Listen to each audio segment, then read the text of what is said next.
Welcome back to another Read With Me session on this incredible book, The Power of Positive Thinking. I hope you're enjoying it as much as I am. Incredible insight, wisdom, practices to apply here, just to create a life that you are filled with peace, happiness, joy, freedom. It's just amazing stuff. So in the last chapter, we actually went over prayer power, the power in prayer. And today we are going to go and dive into chapter 5, which is called How to Create Your Own Happiness. You ready? Are you ready? Because I'm ready. You ready? Because I'm ready. Hope you had a beautiful day so far, wherever you are in the world. I hope it has been amazing. And if you don't feel it has, I pray that by the end of this reading, that instantly changes. All righty, so let's dive right into it. Who decides whether you shall be happy or unhappy? Question. The answer, you do. A television celebrity had a guest on his program, an aged man, an older man, and he was a very rare old man indeed. His remarks were entirely unpremeditated and, of course, absolutely unrehearsed. They simply bubbled up out of a personality that was radiant and happy. And whenever he said anything, it was so naive, so apt, that the audience roared with laughter. They loved him. The celebrity was impressed and enjoyed it with the others. Finally, he asked the old man why he was so happy. You must have a wonderful secret of happiness, he suggested. No, replied the old man. I haven't any great secret. It's just as plain as the nose on your face. When I get up in the morning, he explained, I have two choices, either to be happy or to be unhappy. And what do you think I do? I just choose to be happy. And that's all there is to it. That may seem an oversimplification, and it may appear that the old man was superficial, but I recall that Abraham Lincoln, who nobody could accuse of being superficial, said that people were just about as happy as they made up their minds to be. You can be unhappy if you want to be. It is the easiest thing in the world to accomplish. Just choose unhappiness. Go around telling yourself that things aren't going well, that nothing is satisfactory, and you can be quite sure of being unhappy. But say to yourself, things are going nicely, life is good, I choose happiness, and you can be quite certain of having your choice. Children are more expert in happiness than adults. The adult who can carry the spirit of a child into middle and old age is a genius, for he will preserve the truly happy spirit with which God endowed the young. The subtlety of Jesus Christ is remarkable, for he tells us the way to live in this world is to have the childlike heart and mind.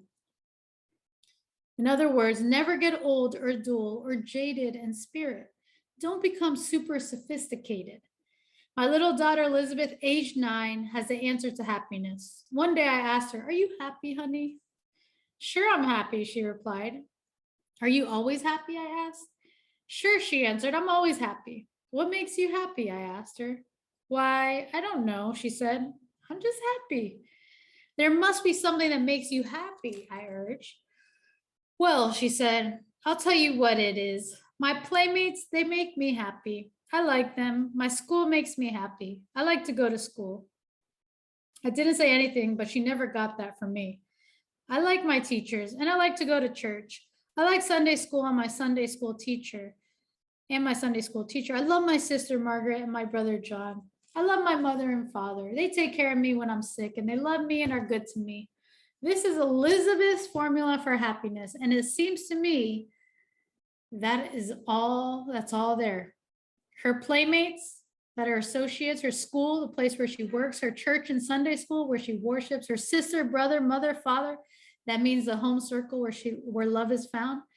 There you have happiness in a nutshell. And the happiest time of your life is in relation to those factors. A group of boys and girls were asked to list the things that made them happiest. Their answers were rather touching. Here is the boys' list. A swallow flying, looking into deep, clear water, water being cut at the bow of a boat, a fast train rushing, a builder's crane lifting something heavy, my dog's eyes. And here's what the girls said made them happy. Street lights on the river, red roofs in the tree, smoke rising from a chimney, red velvet, the moon in the clouds. There is something in the beautiful essence of the universe that is expressed, though only half articulated by these things. To become a happy person, have a clean soul, eyes that see romance in the commonplace, a child's heart, and spiritual simplicity. It's a great paragraph. Many of us manufacture our own happiness. Of course, not all unhappiness is self-created, for social conditions are responsible for not a few of our woes. Yet it is a fact that to a large extent, by our thoughts and attitudes, we distill out of the ingredients of life either happiness or unhappiness for ourselves. 4 people out of 5 are not so happy as they can be, declares an eminent authority, and he adds, unhappiness is the most common state of mind. Whether human happiness strikes as low as level as this, I would hesitate to say. But I do find more people living unhappy lives than I would care to compute. Since a fundamental desire of every human being is for the state of existence called happiness, something should be done about it. Happiness is achievable, and the process for obtaining it is not complicated. Anyone who desires it, who wills it, and who learns and applies the right formula may become a happy person. In a railway dining car, I sat across from a husband and wife, strangers to me. The lady was expensively dressed, as the furs, diamonds, and costume which she wore indicated, but she was having a most unpleasant time with herself. Rather loudly, she proclaimed that the car was dingy and draughty, the service abominable, and the food most unpalatable. She complained and fretted about everything. Her husband, on the contrary, was a genial, affable, easygoing man who obviously had the capacity to take things as they came. I thought he seemed a bit embarrassed by his wife's critical attitude and somewhat disappointed, too, as he was taking her on the trip for pleasure. To change the conversation, he asked what business I was in and then said that he was a lawyer. Then he made a big mistake, for with a grin he added, my wife is in the manufacturing business. This was surprising, for she did not seem to be the industrial or executive type, so I asked, what does she manufacture? Unhappiness, he replied. She manufactures her own unhappiness. Despite the icy cooliness they settled upon the table following this ill-advised observation, I was grateful for his remark, for it describes exactly what so many people do. They manufacture their own unhappiness. It is a pity, too, for there are so many problems created by life itself that dilute our happiness, that it is indeed most foolish to distill further unhappiness with your own mind. How foolish to manufacture personal unhappiness, to add to all the other difficulties over which you have little or no control. Rather than to emphasize the manner in which people manufacture their own happiness, let us proceed to the formula for putting an end to this misery-producing process. Suffice is to say that we manufacture our unhappiness, but thinking unhappy thoughts by the attitudes which we habitually take, such as the negative feeling that everything is going to turn out badly, or that other people are getting what they do not deserve and we are failing to get what we deserve. Our unhappiness is further distilled by saturating the consciousness with feelings of resentment, ill will, and hate. The unhappiness producing process always makes important use of the ingredients of fear and worry. Each of these matters is dealt with elsewhere in this book. We merely want to make the point at this present time and stress it forcefully that a very large proportion of the unhappiness of the average individual is self-manufactured. How then? May we proceed to produce not unhappiness, but happiness? Question. An incident from one of the railroad journeys may suggest an answer. One morning in an old-style Pullman car, approximately half a dozen of us were shaving in the men's lounge. As always, in such close and crowded quarters after a night on the train, this group of strangers was not disposed to be gay, and there was little conversation, and that little was mostly mumbled. Then a man came in wearing on his face a broad smile. He greeted us all with a cheery good morning, but received rather enthusiastic grunts in return. As he went about shaving, he was humming, probably quite unconsciously, a gay little tune. So I think back in the day, the word gay actually, I think, means happy. Let me look it up, because I think that's how he is writing his book. By the way, Norman Vincent Peale, I think, lived to like 98. I was looking up on Google the other day. He was born on May 31st. And it was like 1860 something. So this is an old book that was written old. Yeah, so there's one that's like an adjective, and then there's two, it says dated, which is lighthearted and carefree. Now it's obviously the present day, homosexual. Okay, so that's what he's referring to. It got a bit on the nerves of some of the men. Finally, one said rather sarcastically, "You certainly seem to be happy this morning. Why all the cheer?" "Yes," the man answered, "as a matter of fact, I am happy. I do feel cheerful." Then he added, "I make it a habit to be happy." That is all that was said. But I am sure that each man in that lounge left the train with those interesting words in the mind. I make it a habit to be happy. The statement is really very profound. For our happiness or unhappiness depends to an important degree upon the habit of mind we cultivate. That collection of wise sayings, the book of Proverbs, tells us that he that is of merry heart hath a continual feast. In other words, cultivate the merry heart, that is, develop the happiness habit, and life will become a continual feast, which is to say you can enjoy life every day. Out of the happiness habit comes a happy life. And because we can cultivate a habit, we therefore have the power to create our own happiness. Can I get an amen? Hallelujah. The happiness habit is developed by simply practicing happy thinking.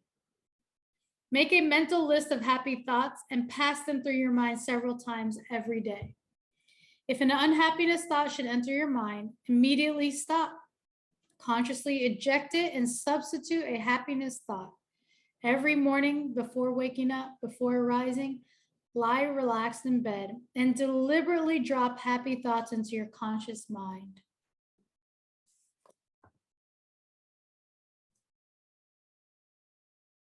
Let a series of pictures pass across your mind of each happy experience you expect to have during the day. Savor their joy. Such thoughts will help cause events to turn out that way. Do not affirm, do not say, do not speak of any of the things that will not go well that day. By merely saying that, you can actually help to make it so. You will draw to yourself every factor, large and small, that will contribute to unhappy conditions. As a result, you will find yourself asking, why does everything go badly for me? What is the matter with everything? The reason can be directly traced to the manner in which you began the day in your thoughts. Tomorrow, try this plan instead. Who's going to try it? When you arise, say out loud 3 times this one sentence. This is the day which the Lord has made. We will rejoice and be glad in it. Only personalize it and say, I will rejoice and be glad in it. Repeat it in a strong, clear voice and with positive tone and emphasis. The statement, of course, is from the Bible, and it is a good cure for unhappiness. If you repeat that one sentence 3 times before breakfast and meditate on the meaning of the words, you will change the character of the day by starting off with a happiness psychology. So what is that sentence again? It is personalized. This is the day that which the Lord has made. I will rejoice and be glad in it. While dressing or shaving or putting on your makeup or getting breakfast, say aloud a few such remarks as the following. I believe this is going to be a wonderful day. I believe I can successfully handle all the problems that will arise today. I feel good physically, mentally, emotionally. If you're taking notes, these are good little sentences that you can actually write down. I am grateful for all that I have had, for all that I now have, and for all that I shall have. Things aren't going to fall apart. God is here and he is with me and he will see me through. I thank God for every good thing.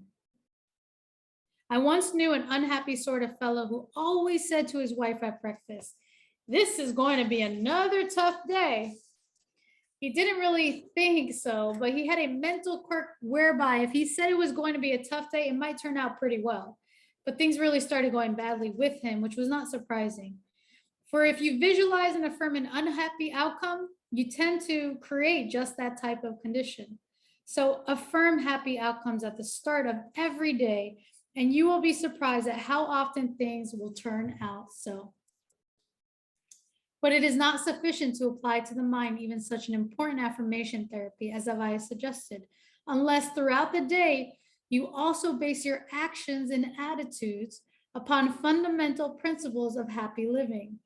One of the most simple and basic of such principles is that of human love and goodwill. It is amazing what happiness, a sincere expression of compassion and tenderness will induce. My friend Dr. Samuel Shoemaker once wrote a moving story about a mutual friend. Ralston Young is famous as porter number 42 in the Grand Central Station in New York. He carries bags for a living, but his real job is living the spirit of Christ as a porter in one of the world's greatest railroad stations. As he carries a man's suitcase, he tries to share a little Christian fellowship with him. He carefully watches a customer to see if there's any way in which he can give more courage and hope. He is very skillful in the way he goes about it too. One day, for example, he was asked to take a little old lady to her train. She was in a wheelchair, so he took her down on the elevator. As he wheeled her into the elevator, he noticed that there were tears in her eyes. Ralston Young stood there at the elevator, descended, closed his eyes, and asked the Lord how he could help her. And the Lord gave him an idea. As he wheeled her off the elevator, he said with a smile, "Ma'am, if you don't mind me saying so, that is a mighty pretty hat you are wearing." She looked up at him and said, "Thank you. And I might add," he said, "that sure is a pretty dress you have on. I like it so much." Being a woman, this appealed to her, and despite the fact that she was not feeling well, she brightened up and asked, "Why in the world did you say those nice things to me? It is very thoughtful of you." "Well," he said, I saw how unhappy you were. I saw that you were crying, and I just asked the Lord how I could help you. The Lord said, speak to her about her hat. The mention of the dress," he added, "was my own idea." Ralston Young and the Lord together knew how to get a woman's mind off her troubles. "Don't you feel well?" he then asked. "No," she replied, "I am constantly in pain. I'm never free from it. Sometimes I think I can't stand it." "Do you by any chance know what it means to be in pain all the time?" she asked. Ralston had an answer. "Yes, ma'am, I do. For I lost an eye, and it hurts like a hot iron day and night." But she said, "You seem to be happy now. How did you accomplish that?" By this time, he had her in her seat in the train, and he said, "Just by prayer, ma'am, just by prayer." Softly, she asked, just prayer take your pain away?" "Well," answered Ralston, "perhaps it doesn't always take it away. I can't say that it does, but it always helps to overcome it, so it doesn't seem like it hurts so much. Just keep on praying, ma'am, and I'll pray for you too." Her tears were dry now, and she looked up at him with a lovely smile, took him by the hand and said, "You've done me so much good." A year passed, and one night in Grand Central Station, Ralston Young was paged to come to the information booth. A young woman was there who said, "I bring you a message from the dead. Before she died, my mother told me to find you and tell you how much you helped her last year when you took her to the train in her wheelchair. She will always remember you, even in eternity. She will remember you, for you were so kind and loving and understanding. Then the young woman burst into tears and sobbed in her grief. Ralston stood quietly watching her. Then he said, "Don't cry, Missy. Don't cry. You shouldn't cry. Give a prayer of thanksgiving." Surprised, the girl said, "Why should I give a prayer of thanksgiving?" "Because," says Ralston, "many people have become orphans much younger than you. You had your mother for a long, long time. And besides, you still have her. You will see her again. She is near to you now, and she always will be near to you. Maybe," he said, "she is right with us now, the two of us as we talk." The sobs ended and the tears dried. Ralston's kindness had the same effect on the daughter as it had on the mother. In this huge station with thousands of people passing by, the two of them felt the presence of one who inspired this wonderful porter to go around the way spreading love. Where love is, said Tolstoy, God is. And we might add, where God and love are, there is happiness. So a practical principle in creating happiness is to practice love. A genuinely happy man is a friend of mine, H.C. Mattern, who with his equally happy wife, Mary, travels throughout the country in the course of his work. Mr. Mattern carries a unique business card on the reverse side of which is stated the philosophy which has brought happiness to him and his wife and to hundreds of others who have been so fortunate as to feel the impact of their personalities. The card reads as follows: "The way to happiness, keep your heart free from hate, your mind from worry." Keep your heart free from hate, your mind from worry. Live simply, expect little, give much. Fill your life with love, scatter sunshine. Forget self, think of others. Do as you would be done by. Try this for a week and you will be surprised. As you read these words, you may say, "There is nothing new in that." Indeed, there is something new in it if you have never tried it. When you start to practice it, you will find it the newest, freshest, most astonishing method of happy and successful living you have ever used. What is the value of having known these principles all your life if you have never made use of them? Question. Such inefficiency in living is tragic. For a man to have lived in poverty when all the time right on his doorstep is gold indicates an unintelligent approach to life.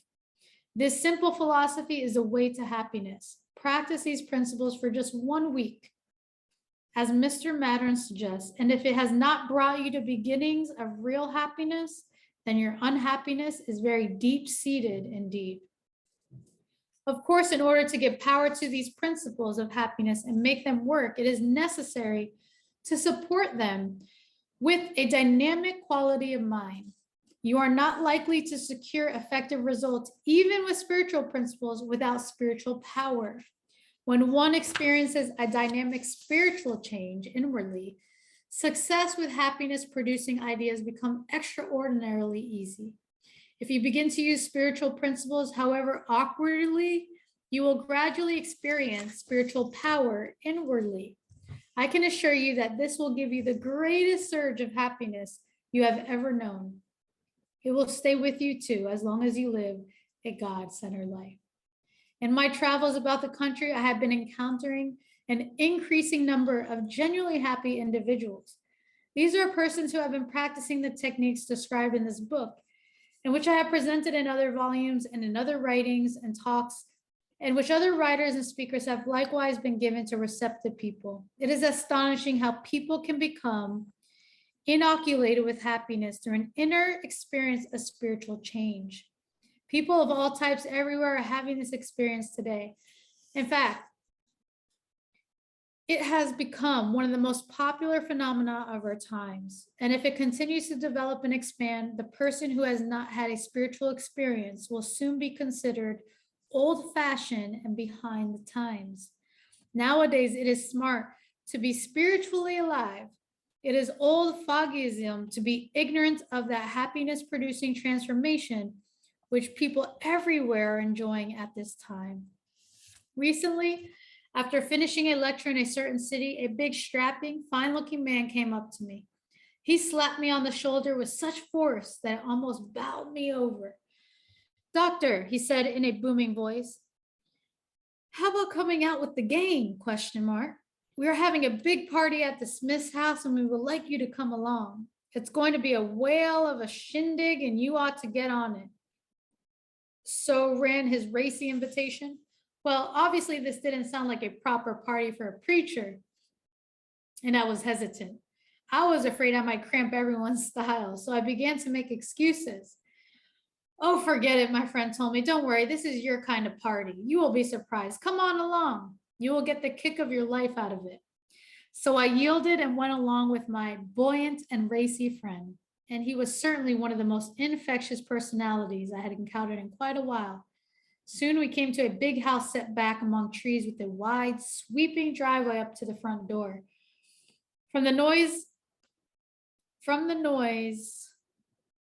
issuing from the open windows, there was no question but that quite a party was in progress. And I wondered what I was getting myself into. My host, with a greater shout, dragged me into the room, and we had quite a handshaking time. And he introduced me to a large group of gay and exuberant people. They were a happy, joyous lot of folk.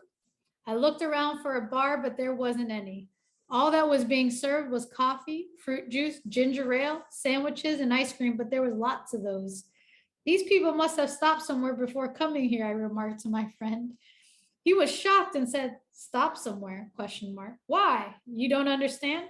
These people have got the spirit all right, but not the kind of spirit you're thinking about. I'm surprised at you, he said. Don't you realize what makes this crowd so happy?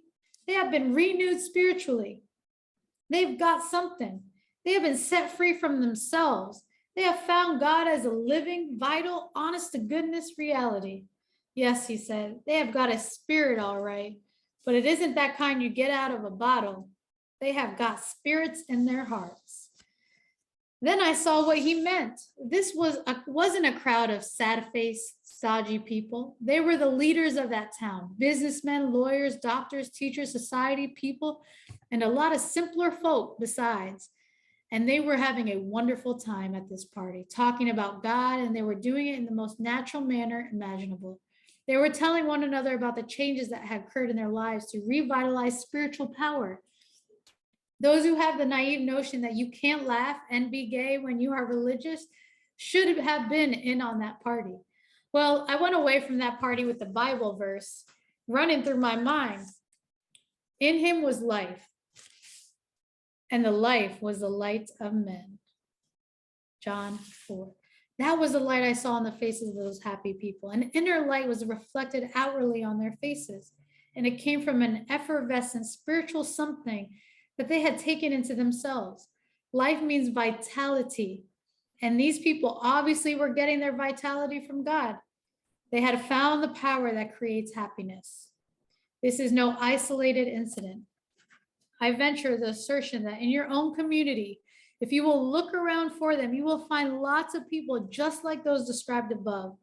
If you don't find them in your own hometown, come to the Marble Collegiate Church in New York City, and you will find them by the score. But you can get the same spirit by reading this book if you practice the simple principles set forth. As you read this book, believe what you read because it is true. Then start working on the practical suggestions the book contains, and you, too, will have the spiritual experience that produces this quality of happiness. I know this is so because many of those to whom I have referred and shall refer in later chapters got their vital new life in the same way. Then, having been changed inwardly, you will begin to create out of yourself not unhappiness, but a happiness of such quality and character that you will wonder if you were living in the same world. As a matter of fact, it won't be the same world because you are not the same. And what you are determines the world in which you live. So as you change, your world changes also. If happiness is determined by our thoughts, it is necessary to drive off the thoughts which make for depression and discouragement. This can be done first by simply determining to do so. Second, by utilizing an easy employee technique, which I suggested to a businessman. I met him at a luncheon and has seldom heard such a gloom as he got off. His conversation would have been ultra depressing had I permitted it to affect me. It reeked with pessimism, negativity. To hear him talk, you would think everything was headed for ruin. Of course, the man was tired. Accumulated problems had swamped in his mind, which was seeking release and retreat from a world which was too much for his depleted energy. He needed an infusion of light and faith. So rather boldly, I said, if you want to feel better and stop being miserable, I can give you something that will fix you up. What can you do? He snorted. Are you a miracle worker? ? No, I replied, but I can put you in touch with a miracle worker who will drain off that unhappiness of yours and give you a new slant on life. I meant that, I concluded as we separated. Apparently, he became curious, for he got in touch with me later and I gave him a little book of mine called Thought Conditioners. It contains 40 health and happiness producing thoughts.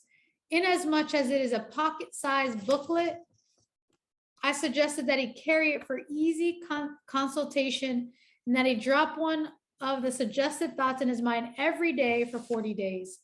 I further suggested that he commit each thought to memory, thus allowing it to dissolve in consciousness, and that he visualize this healthy thought sending a quieting and healing influence through his mind. I assured him that if he would follow this plan, these healthy thoughts would drive off the diseased thoughts that were sapping his joy, energy, and creative ability. The idea at first impressed him as being a bit queer and he had his doubts, but he followed directions. After about 3 weeks, he called me on the telephone and shouted, "Boy, this sure works. It is wonderful. I have snapped out of it and I wouldn't have believed it possible." He remains snapped out of it and is genuinely happy person. This pleasant condition resulted because he became skilled in the power to create his own happiness. He later commented that his first mental hurdle was honestly to face the fact that while his unhappiness made him miserable, yet he was at home in self-pity and self-punishment thoughts. He knew that these sick thoughts were the cause of his trouble, but he shrank from the effort required to want to change sufficiently actually to go about changing. But when he began systematically to insert healthy spiritual thoughts into his mind as directed, he began first to want new life, then to realize the thrilling fact that he could have it. Then the even more amazing fact that he was getting it. The result was that after some 3 weeks of a self-improvement process, new happiness burst upon him. Nearly everywhere in the world today are groups of people who have found the happy way. If we can have even one such group in every city, town, and hamlet in the country, we can change the life of this country within a very short time. And what kind of group do we mean? Let me explain. I was speaking in a Western city and returned to my hotel room rather late. I wanted to get a little sleep, for I was to be up at 5:30 the next morning to catch a plane. As I was preparing for bed, the telephone rang and a lady said, "There are about 50 of us at my house waiting for you." I explained that I could not come due to the early hour of my departure in the morning. Let's take a little stretch break real quick. Okay, we can continue. "Oh," she said, "2 men are on their way to get you. We have been praying for you and we want you to come and pray with us before you leave the city." I'm glad I went, though I had very little sleep that night. The men who came for me were a couple of alcoholics who had been healed by the power of faith. They were the two of the happiest, most lovable fellows you can imagine. The home to which they took me was packed. People were sitting on the stairways, on the tables, on the floor. One man was even perched on the grand piano. And what were they doing? They were having a prayer meeting. They told me that 60 such prayer groups are going on in the city all that time. I was never in such a meeting. They were anything but a stuffy group. They were a released, happy crowd of real people. I found myself strangely moved. The spirit in that room was tremendous in its lifting force. The group would burst into song, and I never heard such singing. The room was filled with a wonderful spirit of laughter. Then a woman stood up. I saw that she had braces on her legs, and she said, "They told me I would never walk again. Do you want to see me walk?" And she walked up and down the room. "What did it?" I asked. "Jesus," she simply replied. Then another fine-looking girl said, "Did you ever see a victim of the narcotics habit?" Well, I was one, and I was healed. There she sat, a beautiful, modest, charming young woman, and she too said, "Jesus did it." Then a couple who had drifted apart told me that they had been brought together and they were happier than ever before. "How did it come about?" I asked. And their reply was, "Jesus did it." A man said he had been a victim of alcohol, that he had dragged his family down until they were living in an abject poverty and he was a complete failure. And now as he stood before me, he was strong, healthy personality. I started to ask how, but he nodded and said, "Jesus did it." Then they burst into another song, and then someone dimmed the lights, and we all held hands around in a great circle. I had a feeling as though I had hold of an electric wire. Power was flowing around that room without any question. I was the least spiritual developed person in that group. I knew in that moment that Jesus Christ was right there in that house, and those people had found him. They had been touched by his power. He had given them a new life.